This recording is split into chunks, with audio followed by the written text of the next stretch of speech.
გავიგეთ, რომ მოძღვრებს არ აქვთ საშუალება, მექანიზმები, შესაბამისი ორგანიზაციები იმისთვის, რომ დაიცვან ადამიანები შავი მაგებისგან, შეპყრობებისგან, ჯადოებისგან. ეს გასაგებია. ეს არის ფაქტი. რადგან ქვეყანაში 1-2 ეგზორციზმიც არ არის და შეპყრობა აქვს უამრავ ადამიანს. ხალხს ვერ იცავ მოძღვარო, მაგრამ შენს თავს როგორ იცავ შავი მაგებისგან, შენს ოჯახს როგორ იცავ შავი მაგებისგან, რომლებიც შენს ტაძარში მუშაობენ. ხალხო, უამრავი ისტორია შემომდის და მეუბნებიან, მივედი მოძღვართან ვარი მითხრა, მივედი მოძღვართან ვერ ვიზამ ამას. 5 მოძღვარმა ვარი მითხრა ეგზორციზმის ლოცვებზე. ერთმა ვარი მითხრა, რადგან ჩემი შვილი დაზიანდაო. არც საკუთარი თავის დაცვა იციან და არც სხვა ადამიანების დაცვა. არასწავლეს ეს. ბნელებისგან დაცვა საერთოდ ნულის დონეზეა. საკუთარ თავს ვერ იცავ შავი მაგებისგან, რადგან თუ ამ ყველაფრისგან დაცვა არ იცი, ხდება ის, რაც ხდება დღეს. შავი მაგი შენს თვალწინ, შენს მრევლზე მუშაობს,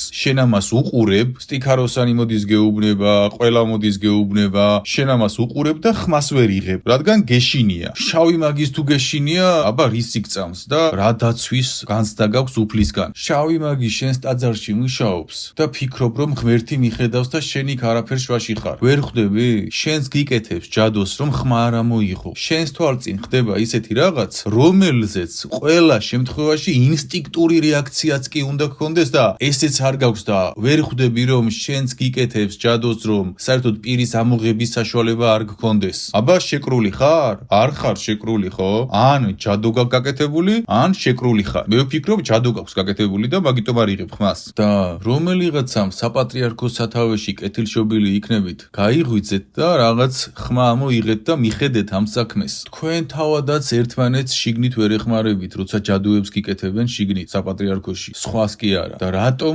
დახვედით ამ დონემდე? როგორ დახვედით იმ დონემდე, რომ ვიღაც სკვლინტიან შავ მაგს ვერ ერევით? ესე როგორ დაასუსტეთ თავდაცვა ბნელის მიმართ, შავი მაგიის მიმართ? ამ დონემდე რომ მიხვედით და ხმას არ იღებთ, დავიჯერო ერთი კაცი არ არის შიგნით, რომელიც ერთ სიტყვას მაინც დაძრავს, რამე ხომ არ ვქნათ. ერთმანეთს ვერ ეხმარებით, საკუთარ თავს ვერ ეხმარებით, ამ დღეში ხართ და ერთი კაცი არ აღმოჩნდა, რომ კითხვა დასვას? არ იყო რომელიმეს ძალა?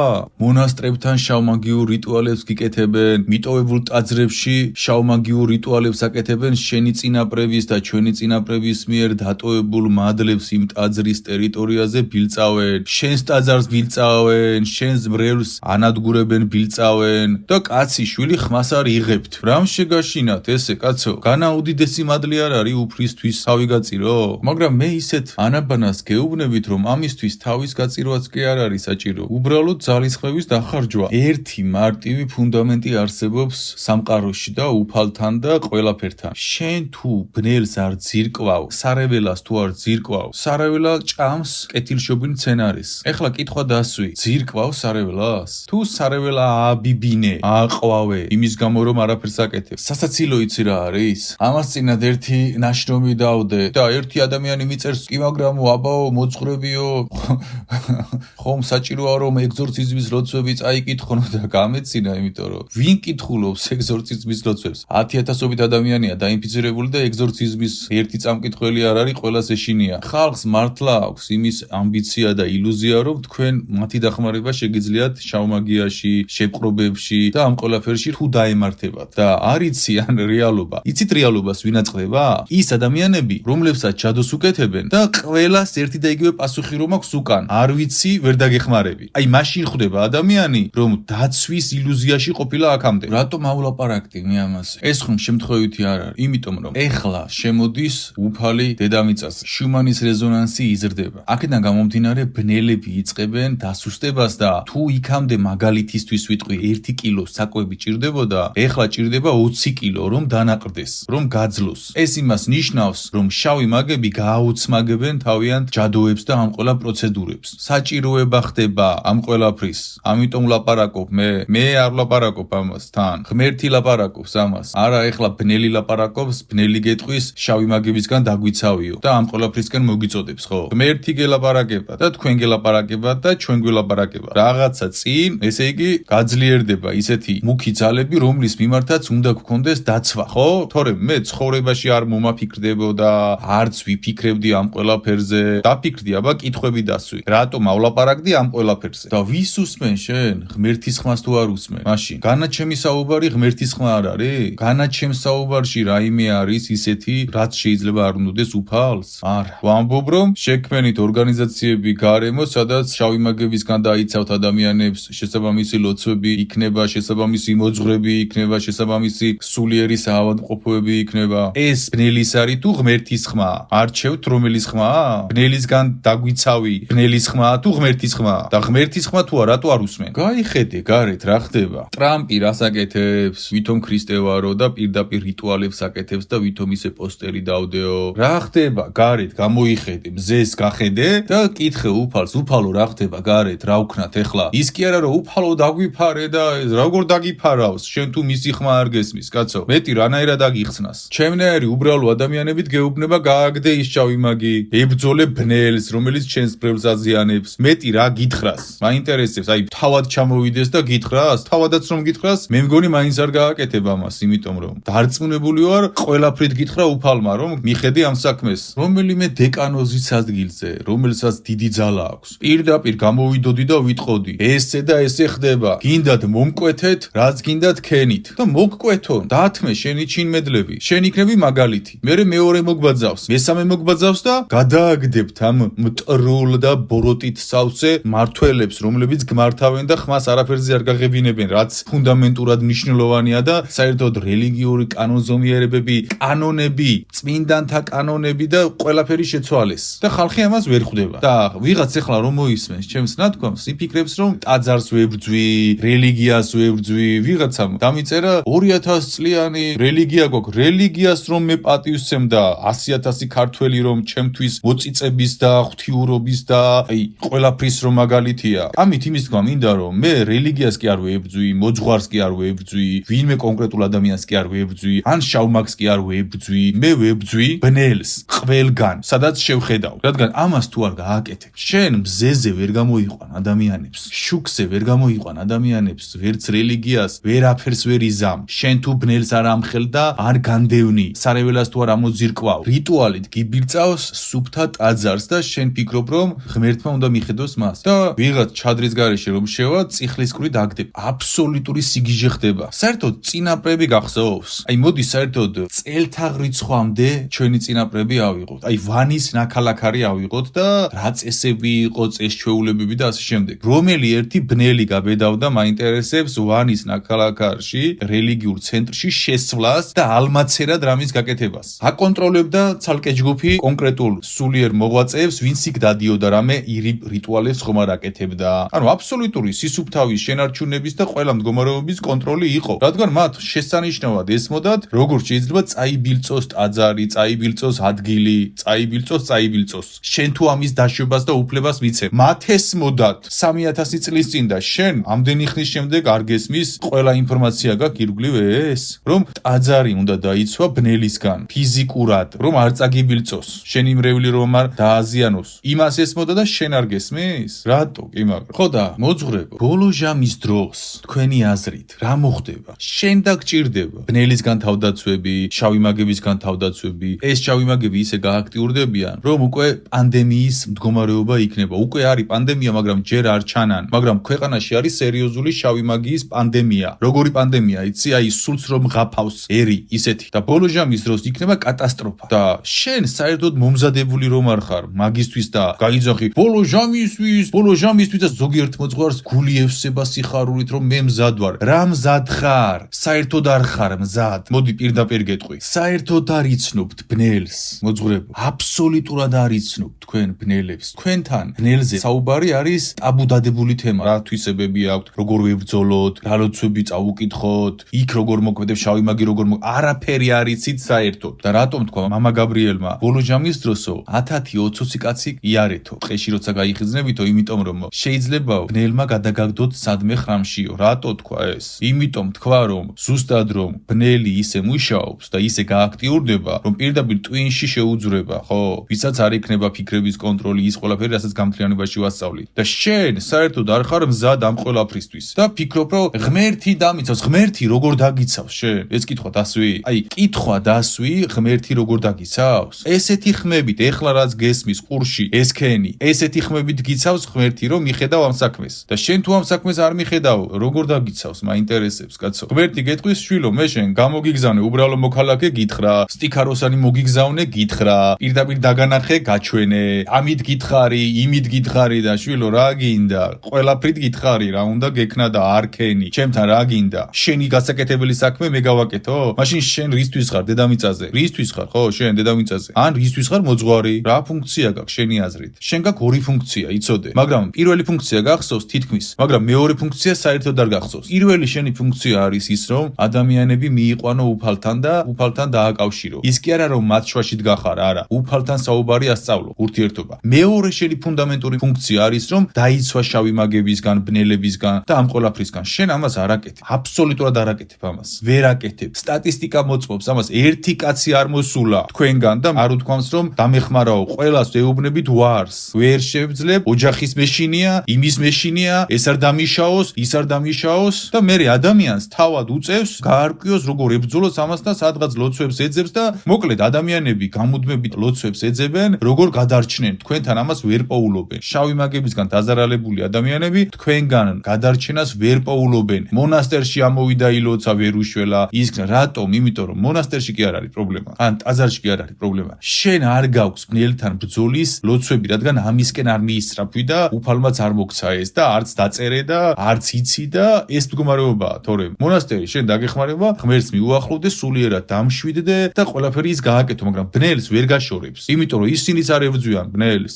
იმ ფორმით რა ფორმითაც მევლაპარაკო ანუ ადამიანი რომ ადის შეპყრობილი ვერ ეხმარებიან მარტო ამშვიდებენ და სიმპტომს ცოტა თუ მოუხსნიან მე რომ ჩამოდის ქვემოთ იგივე მდგომარეობაშია ანუ იქ რომ ადიხარ ამშვიდდები დიდად აღარ გაწამებენ მაგრამ რო გამოდიხარ ისევ წამებაში ხარ რადგან განკურნება ვერ ხდება უნდა მიხედოთ ამ საქმეს რატომ იმიტომ რომ კარებზე მოგადგათ და მოგვადგა ისეთი რეალობა რომლის მიმართაც უნდა დავდგეთ ისე როგორც ვსაუბრო დაცვა გჭირდება თქვენ გჭირდებათ დაცვა თქვენს ბრევს მე ერთი ადამიანი ვერ გაუმკლავდები ამდენ ადამიანს ვერ ვასწავლი ყველას თქვენ უნდა გააქტიურდეთ ამ ნაწილში ეხლა ალბათ რომელიღაც მოძღვარს გულში გაგიელვათ რომ ეს რა ამპარტავანია ამპარტავანი კი არ ვარ ერთი კაცი ვერ მოვიდა თქვენგან და ვერ დაეხმარეთ შეპყრობილს ჯადო გაკეთებულს ერთი კაცი არ მოსულა და არ უთქვამს რომ დამეხმარაო მე ვარ ეხლა ამპარტავანი თუ შენ ხარ ამპარტავანი რომ იმის ამბიცია გაქვს რომ მაგას ფიქრობ ჩემზე რომელია ეხლა ჩვენ შორის ამპარტავანი მაინტერესებს ერთი კაცი არ მოსულა შენგან თქვენგან რომ დამეხმარაო და ზოგი გარბი ხართ ზოგი დღეს მოვალ ხვალ მოვალ და ვერ ეუბნები ვარს და დატანჯი ადამიანი 5 დღეა გელოდება არ მიხვედი ელემენტარული ეგზორციზმის როცა კი არა წმენდა რომ გაუკეთო სახლის მასაც კი ვერ ბედავ რომ შეხვიდე მე შენ კი არ განგში მე აბსოლუტურად მესმის შენ გეშინია შენ მეც მეშინო და არ ვიცოდი მაგრამ არ არის ეს ისეთი საშიში როგორც შენ გონია უბრალოდ არ იცი და გაშინებს ბნელი და შიში ხარ ღმერთში ვერ ხარ შენ რომ შიში ხარ ღმერთში ვერ ხარ გაწირე თავი მაგაზე დიდი მადლი რა არის კაცო ადამიანის გადარჩენისთვის რომ გაწირო თავი გაწირე თავი რა დღეს წახვალ თუ ხვალ წახვალ კაი საქმისთვის წახვალ რისი გეშინია მაინტერესებს გარდაცვლის რატომ გეშინია კაცო სულიერ ადამიანს არ უნდა ეშინოთ ეს გარდაცვლის ეხლა ყველას გეშინია რაღაც დოზით რამდენიმე პროცენტით გარდაცვლის ხო მეც რამდენიმე პროცენტით მაგრამ იმ დონეზე როგორც თქვენ გეშინიათ რატო კაცო რისი გეშინია რეალურად უპირველესი თავდასხმა შავი მაგებისგან მოდის თქვენზე ხო თქვენზე რომ საერთოდ ხმა არ ამოიღო თქვენზე კეთდება პირველი წამალი შავი მაგიის რომ შემდეგ ტაძარში იმუშაოს ამიტომაც იყურები ელვაში მოყოლილი თხასავით და ხმას არ იღებ და რაღაც უაზრო აზრები მოგდის თავში თითქოს ღმერთი მიხედავს და შენ იქ რატომ ხარ მართლა ვერ გამიგია მაშინ თავსაფარს ვინც არ გაიკეთებს მასაც ღმერთმა მიხედოს მასთან დიდი გული გაქვს და იმას ვერ ეკარები ხვდები რა აბსურდში ხარ შენ გჭირდება ის რასაც მე გეუბნები პირველ რიგში და მე ხალხს რადგან შენ ხარ სულიერი ადამიანი და პირველ რიგში შენ გებრძვის და ბოლო ჟამის დროს თქვენი აზრით ბნელი როგორ წამოვა ბრძოლებში შავი მაგების დახმარებით ჯადოქრობებით რიტუალებით ამით წამოვა ანტიქრისტე თქვენთან ბრძოლაში და წამოსულია დიდი ხანია და უკვე მოგერიათ ხმას არ იღებთ ერთი მოძღვარი არ მინახავს არც ისტორია უკვე რამდენი წელია მეოთხე წელი მოდის ყოველ დღე მინიმუმ 10 ადამიანს უსმენ და ერთი არ მსმენია თქვენგან ისტორია რომ რომელიმე შავი მაგი გააკეთეთ ესეთი რამე რანაირად დაგემართათ მაინტერესებს რომ ერთი ისტორია არ მსმენია რომ მოძღვარმა შავი მაგი ამხილა ტაძარში და გააგდო და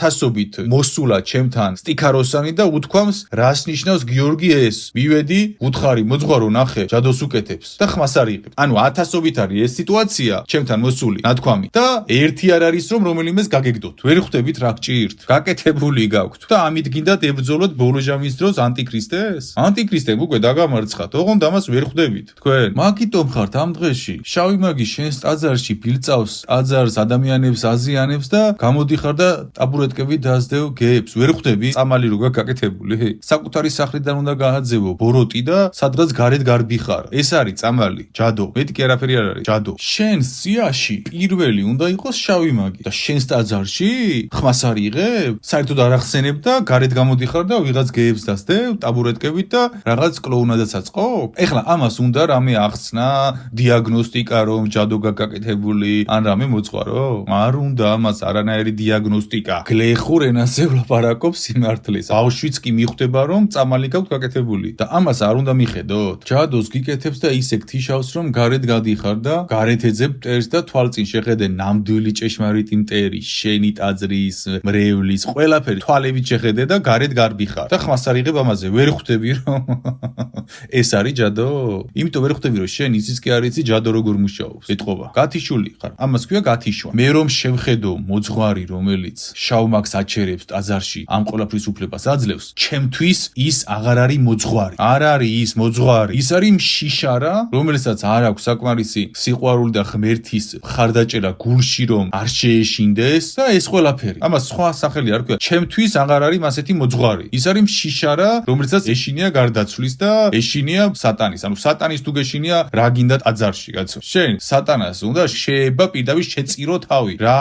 როცა ღმერთია შენს გულში, ხო? ეს უნდა ქნა. თუ არ არის საკმარისად ღმერთი გეშინია გარდაცვლის. და გარდაცვლის შენ მრევლს არ ეშინია და შენ რანაირად გეშინია, კაცო. ამაშია საქმე, გესმის? ყველაზე დიდი წამალი შენზეა გაკეთებული და შენ გჭირდება ეს ცოდნები, მე რასაც გეუბნები. გამთლიანების ცოდნები გჭირდება პირველ რიგში შენ, მოძღვარო. ყველა მოძღვარი უნდა სწავლობდეს გამთლიანების ცოდნებს. პირდაპირ ვამბობ ამას ყოველგვარი ქედმაღლობის გარეშე. თქვენ გჭირდებათ ყველაზე მეტად ეს. არიან მოძღვრები, რომლებსაც უნდათ ამის ცოდნა, გაგება, მაგრამ ჩუმად აკეთებენ ამას. რადგან სხვები განსჭიან, სხვები რაღაც ჩაქოლავენ, ანუ საერთო ბნელი სისტემის მდგომარეობა ამ ნაწილში. უნდა იმ მოძღვარს, კაცო, დაიღალა ვარის თქმით. მივიდა ერთი ადამიანი, ვერ დაგეხმარები უთხრა. მეორე ვერ დაგეხმარები, მესამე ვერ დაგეხმარები და მე ამ მოძღვარმა კითხვები დასვა საკუთარ თავში კი, მაგრამ უფალო. ამ ადამიანებს თუ ვერ ვეხმარები შავი მაგების ზიანის მიმართ, ამას თუ არ ვეხმარები, მაშინ რა უნდა ვქნა, რისთვისო რა აქვს? ზოგიერთი მოძღვარი ამ კითხვებს სვამს და რაღაც ცოდნებს იძენს, მაგრამ მაინც ვერ ახერხებს ამას, იმიტომ რომ შენ რომ ეს ისწავლო, ამას შენ ფარულად ვერ გააკეთებ. ამაზე უნდა ესაუბრო ადამიანებს, მერე გაარკვიო რეალობაში რა ხდება, პრაქტიკაში რა ხდება, იქ რა ხდება, ეს როგორ ხდება და ვერ აკეთებს მოძღვარი ისე როგორც მე ვაკეთებ. ანუ ჩემთან მოდის 10-ობით ადამიანი ყოველ დღე და ამ ყველაფერს ვისმენ და პრაქტიკები ამაქვს, ვიცი ვინ რაც აკეთებს, ვინ როგორ მუშაობს, რა როგორ არის, რა მექანიკები აქვს, აქედან გამომდინარე და მოძღვარი ამას რომ ვერ აკეთებს, ვერც სწავლობს, ვერც იცავს თავის მრევლს.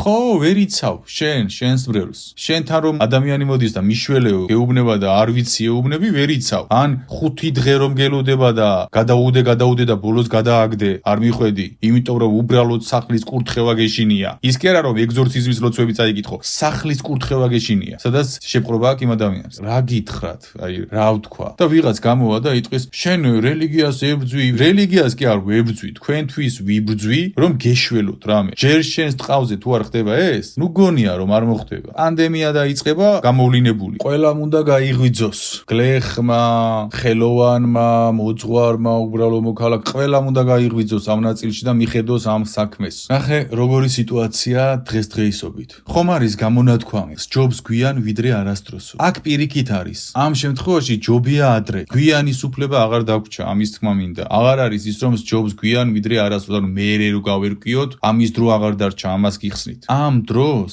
ჯერ კიდევ მაშინ ელოდებოდნენ, როდესაც ჩაიბერა სამყარო და ეს პერიოდი არის გამხსნელი კვანძი და ამ გახსნის კვანძის მდგომარეობაში აღარ არის იმის ფუფუნება, რომ იცი რა, როგორც 100 წლის წინ იყავი, ან 50 წლის წინ იყავი, აღარ გაქვს მაგის ფუფუნება. ყველაზე მზაკვარი პერიოდია მოსული, რომელსაც სჭირდება მომზადება და შენ საერთოდ არ იმზადები ამისთვის. და შენ თავად გონია რომ მომზადებული ხარ. ამ ზაკვარ პერიოდს ელოდებოდნენ სამყაროში თაბერის დროს და შენ წამოწოლილი ხარ და პოპკორნს მიირთმევ და გონია რომ მომზადებული ხარ. რა მომზადებული ხარ? საკუთარ თავს ვერ იცავ, საკუთარ ოჯახს ვერ იცავ. შეპყრობილი ადამიანის სახლის გაწმენდისაც კი გეშინია, ის კი არა რომ ეგზორციზმი წაიკითხო. რა მომზადებაზე ლაპარაკობ? ცრუში ხართ და ვიღაცამ ჩაქსვათ ამ ცრუში და ვერ გამოდიხართ ამ ცრუდან. თავდაცვა არ გაქვთ საერთოდ. გიმეორებ, სამყარო შთაბერვის დროიდან ეს პერიოდი იყო საკვანძო, ყველაზე მზაკვარი და შენ პოპკორნს მიირთმევ. აცნობიერებ, სად ხარ? ეხლა რატომ თქვი რომ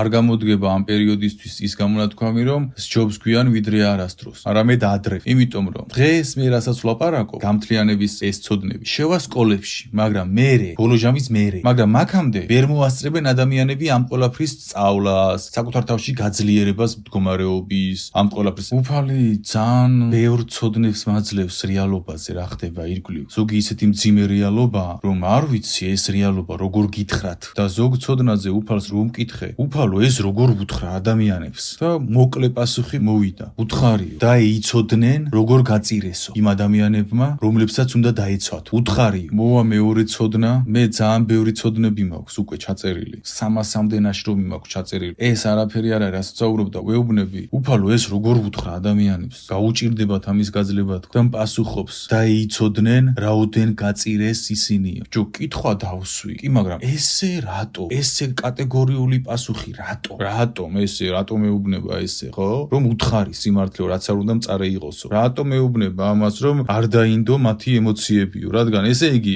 ემოციები კი არა, გადარჩენაზეა საკ. ეს იგივეა, ეხა შენ შვილს რომ უთხრა, შვილო გამოდი მაგ ხრამიდან გადავარდები და ეს რო ვერ უთხრა. იმის შიშით რომ ემოციურად არ შეილახოს და რეალურად ეს თუ არ უთხარი ვარდება ხრამში. რეალურად ადამიანები ამ მდგომარეობაში არიან, იმიტომ მითხრა უფალმა ესე რომ უთხარიო. პირდაპირ უთხარიო. არ დაინდო კი არ მითხრა. აი, ემოციების და ამ ყველაფრის დრო არ არისო. უთხარიო სიმართლე. და მე მიჭირს ბევრი რაღაცის თქმა თქვენთვის კიდე. რა მნიშვნელობა აქვს ეს ღმერთის ხმა ჩემს გულში, ჩემი შინაგანი ხმა?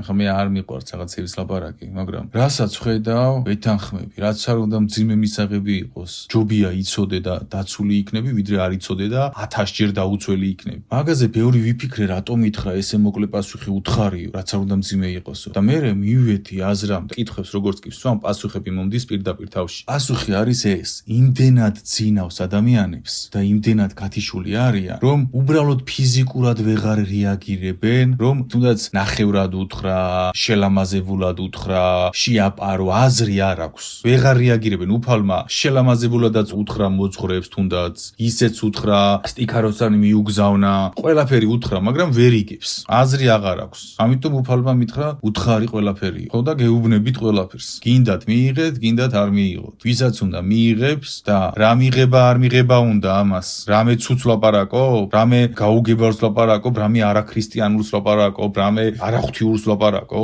რაც ვილაპარაკე ყველაფერი არის ღმერთის და სიმართლე და გასაკეთებელი საქმე. უთხარიო, იმიტომ მითხრა რომ აღარ არის იმის დრო რომ რბილად გელაპარაკოს, რადგან საუკუნეები რბილად გელაპარაკა და ვერაფერი ვერ გაგაგებინა და ვერ გაგვაგებინა. ვეღარ რეაგირებთ. ჩურჩულის ნათქვამზე ვერ რეაგირებთ. ამაშია პრობლემა. უფალი როცა გეჩურჩულება და სიყვარულით გეუბნება, ვერ რეაგირებ და ვერ იგებ. ჩურჩულით ნათქვამი არ არის სტიქაროსანი რომ მოდის და მთელი გულის წყრომით და თვალებით რომ გეუბნება, მოძღვარო რასაკეთებს ეს? ღმერთი გელაპარაკება, მაგ დროს სტიქაროსანი კი არ გელაპარაკება, მოძღვარო. ჩურჩულით გელაპარაკება, არ გესმის. ამაშია პრობლემა. მერე მე მიწევს საუბარი ამაზე. ჩემსაცაც თუ ვერ გაიგებ, მერე უკვე მათრახს გადაგიჭერს. ჩემი სახით არა, რაღაცას სხვას გააკეთებს. მათრახს როგორ გადაგიჭერს, იცი? აი ზუსტად ისე. იმ მოძღვარმა რო თქვა, რომ ჩემი ოჯახი დაზიანდა შეპყრობისგან. თქვენ ოჯახებს დაერევიან და ეს იქნება თქვენი მათრახი. ოღონდ ამას უფალი არ გააკეთებს. თქვენივე უმოქმედობა გააკეთებს ამას. თქვენს ოჯახებს დაერევიან შავი მაგები. პირველ წყარო თავდასხმების ქვეშ იქნებით თქვენ. ეს იქნება თქვენი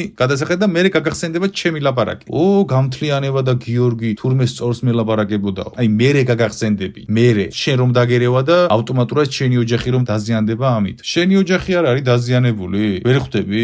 ოჯახის წევრთან ვერ ალაგებ ურთიერთობას, იმასთან ვერ აკეთებ რაღაცეებს. შენი ოჯახი ზიანდება, შენ ის მექანიკას არ გესმის, ჯადო როგორ მუშაობს. ჯადო მუშაობს ისე რომ ბნელს გაკრავს შენ და მერე შენ ოჯახში რომ მიდიხარ, შენ შვილებთან მიყავს. მაგიტომ დაზიანდა შენი ოჯახი და არა იმიტომ რომ ეგზორციზმი გააკეთე. ეგზორციზმს როცა აკეთებ, შენ ღმერთი გაძლევს ძალას. შენ რომ არაფერს არ აკეთებ, ამიტომ დაზიანდი, ვერ ხვდები? არ იცი შენ არაფერი მაგნაწილში. ამაშია პრობლემა. რა როგორ მუშაობს? ეს იქნება თქვენი მათრახი მერე თუ არ გაითვალისწინებთ. თქვენი ოჯახები დაზიანდებიან. თქვენ კი არა, თქვენი ოჯახები და ამის ყურება მოგიწევთ და მერე შენ მოხვალ ჩემთან და გიორგი მიშველე ჩემს ოჯახს როგორ დავეხმარო. თუ ეხლა 1-2 მოსულ ხართ საპატრიარქოდან, ყველა მოდით დაგეხმარებით, კაც. მოდით, ვისაც გინდათ დაგეხმარებით. ვისაც ღმერთი უნდა, გადარჩენა უნდა, რაც შემიძლია, გეტყვით, რაც ვიცი, რაც ვისწავლე უფლისგან, პრაქტიკიდან, ბნელებთან, შავმაგებთან, ვინ არის, რაც ვისწავლე, გეტყვით ყველაფერს. საიდუმლოებსაც გეტყვით, თუ გინდათ ცოდნებს. ოღონდ გეშველოთ და ყველას გვეშველოს.